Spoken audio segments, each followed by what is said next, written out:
Hello, my fellow creatives.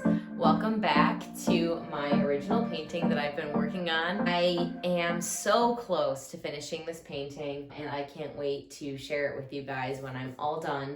I want to explain to you guys like the details, little things that I'm going through. I want to add a lot of texture to this piece because right now it's pretty flat. And yeah, so that's where I'm headed. The reference photo that I am choosing to work from is a reference photo that I took in Venice, Italy. It wasn't the original plan for this piece, but as soon as this piece started coming to life, the vanishing point actually in this area and the way that this whole piece kind of like came to a peak here reminded me of this photo that I took. So I started using it as a reference and it kind of just changed the way that my entire painting evolved.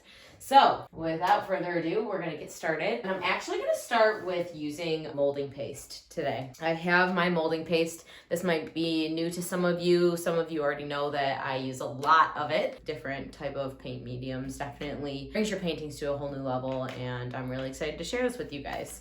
So I used a lot of it and it actually is white, not all of the different colors in here. As you can see, I use a lot of green and blue in here. So this is just all the different paints that I'm using getting mixed with this opaque white paste. This is what I'm starting with right now. I'm actually going to use a big palette knife to mix this molding paste with white. It's just going to give it a little bit more thickness, and then I'm going to add it to my canvas. I have this big palette knife here. It's in a diamond shape. I have a lot of different shapes of palette knives. Whenever I get to use a big one, I get really excited because it doesn't happen very often that I use very large palette knives. This definitely calls for it. So I am just taking a big chunk of my modeling paste in here. As you can see, there's like a lot here. I'm going to add it right to my palette, which I have started right here. This is all of my dried paint. I'm going to apply it right here.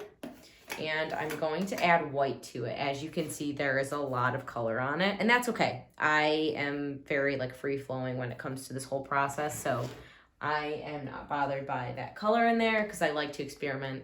Again, I have my titanium white. Can't go anywhere without this. You're gonna need it always, especially if you want to create depth in your painting. Okay, so this is a lot of white. Put it right on top of this, and I'm gonna go back and forth.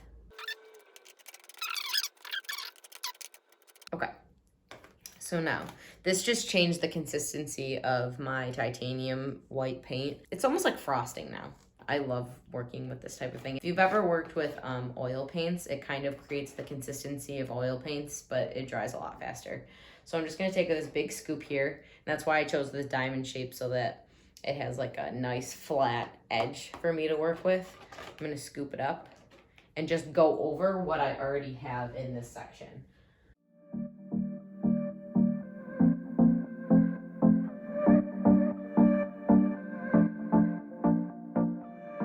There is this big swipe of paint that I added last week, and I'm actually gonna add a lot more girth to it. I love the way that it has like a little bit of texture to it too, with all of the colors of paint slashed through it. And I'm just gonna add to it with a little bit of molding paste, titanium white, and then I'm gonna add a little bit of our Payne's Gray. You know how I love Payne's Gray. So we're gonna continue with this theme. We're gonna go back with mixing that molding paste. So you're here, plop it right on the palette. Going in my white here. There's another big chunk. So here's our Payne's Gray. We're gonna scoop it up. This is actually a lot of it, and we're gonna use less because a little, with the dark colors, a little goes a long way. So I'm gonna have a little bit less here. I'm going to put it right here, smooth it right on. And see how I'll have a little bit of color here? That's gonna play an effect in this, but I'm not bothered by that. So mix it up.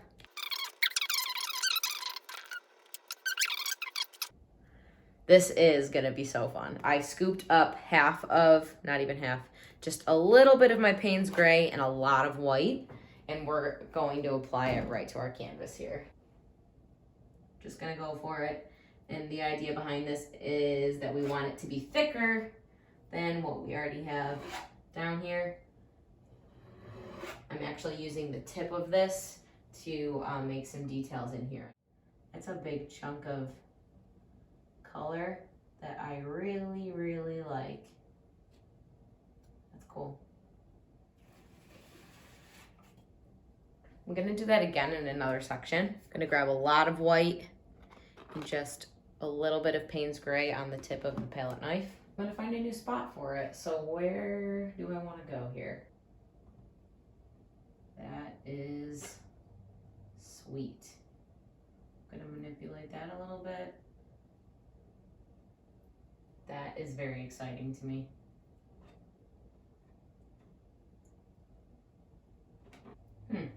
Okay. That's cool. Okay.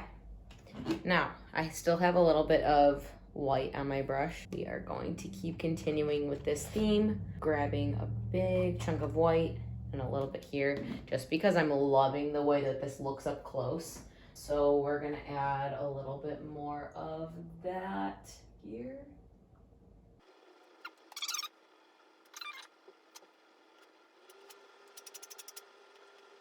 So I was actually using the top of this palette knife and pushing onto, I'll show you as an example here. This is like thick paint right here. I was using the tip of this to actually add texture. So I'm painting into it. Should we keep going with this theme? I think so. I'm gonna continue to paint until all of the paint on this palette is gone.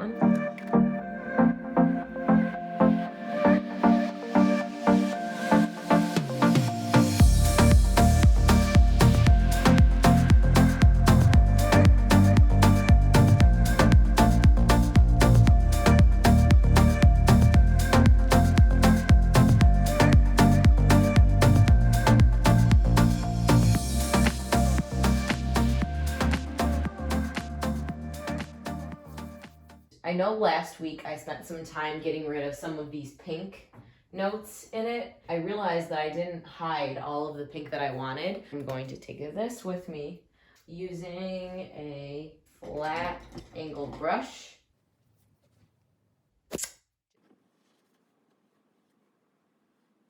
Just a side note, I'm obsessed actually with these copper lines. They're like little circles, but they kind of remind me of like buildings and windows. So I'll probably go in at the end and make them a little bit more prominent.